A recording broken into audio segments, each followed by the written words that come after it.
Hello, my name is Georgia Troubleinc Paras. I am Greek. I am years old, and I've been in the esports industry for almost 8 years now.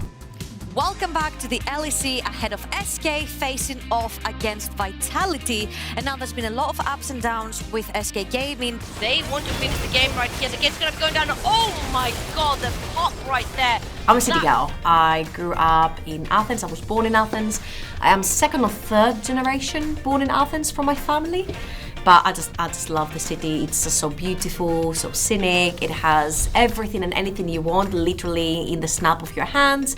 I actually don't live in the center. I live in the suburbs, but it's just so easy to move around. There's so many good things to do. Like the sea is there, the mountains are there, the city is there. You're gonna go to the cinema, it's there. Like it's just so, I wanted to say compact, but there's many millions of people living in the city, but it feels compact to me.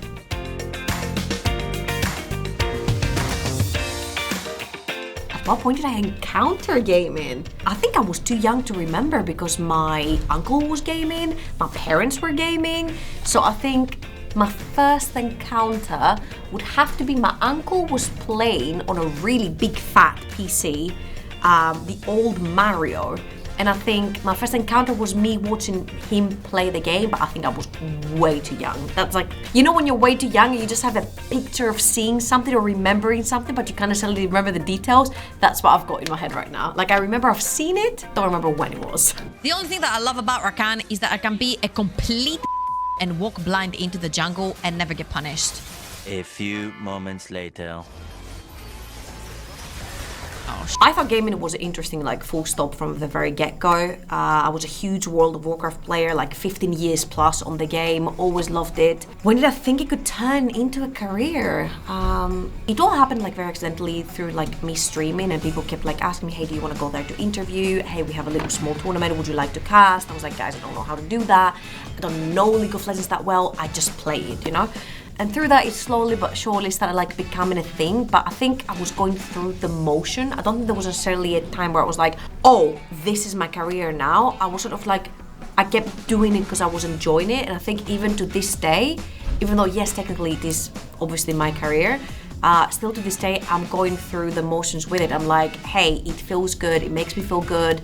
I like doing it. I love esports. I love the game. So as long as I do have the passion and the fire in me, I guess it will still keep going.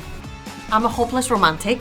I didn't leave Greece because of esports. I left Greece because I fell in love with someone when I was very young, and I followed them to the country over in the UK. And tell you what, it wasn't a very, I think this is probably like the quote-unquote darkest part of my life, me living there for like these 2 years, but it was also one of the biggest lessons that I have ever received as a human that didn't have like anything to do with my family, you know, none of the lessons that your family gives you.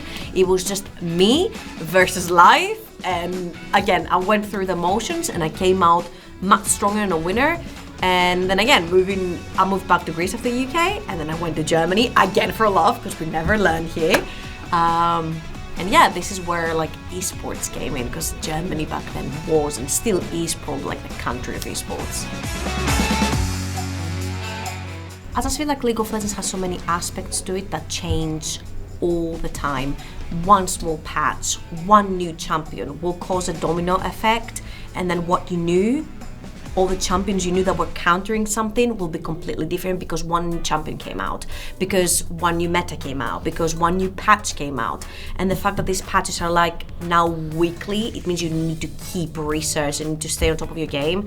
I think this is what keeps my drive going, the fact that you have to learn the new hot stuff.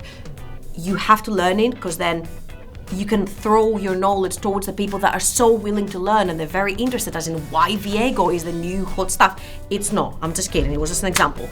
But the questions that a lot of people have, the big whys, when you're able to answer them, I don't know, it feels really good. And even though I still got a long way to go in terms of analysis, the studying never ends, the research never ends. So I think that's the aspect that I like the most, researching to know the whys. And it's not just other people having the whys, I've got a lot of whys myself. And I think this is where the whole analyst thing begins. It's like, why did this happen in game? And this is where you take a deep dive to figure out what it was. Thank you so much, Nesquik, for joining me for this interview. Thank you. It would have been flawed of me to not call you that after they did. I'm going to ask you real quickly to try and rig the vote right here for MVP. Who do you think was your MVP of the game? Me, of course. Nice one. I mean, I think me or Yoya, because they played really good around mid lane, so yeah. All right, that's great. I'm very humbled and thankful to say that I never chased a job. I always had job offers, and I could never be more thankful about this. Like, one event brought another. So thank you to all the companies that have reached out and wanted to work with me. I'm very thankful to you. Some of the times I'll say it's rocky because you're never satisfied with yourself. Yourself is something that you are just never satisfied with, and you always want to do better, and you always want to be bigger, and you always want to do just that one step forward. So in terms of how did I get here, I guess? How did I get from my streaming setup to being on the LEC semi-regularly? I'd say it was smooth-ish sailing, but the battle that I have with myself every time I'm about to go on a show, whatever show that is a bit rocky.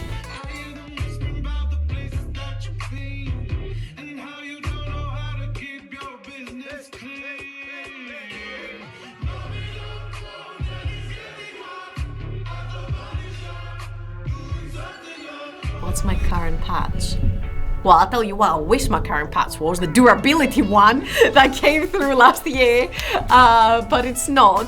My current patch, okay, I think I'm gonna move back to Season 1 or Season 2 where the Ryu versus Faker Z 1v1 happened and a lot of people were just constantly fighting and showcasing their mechanical skill at each other. This is where I'm at. It's like a small battle in here of like two Zs, you know, hitting each other all the time.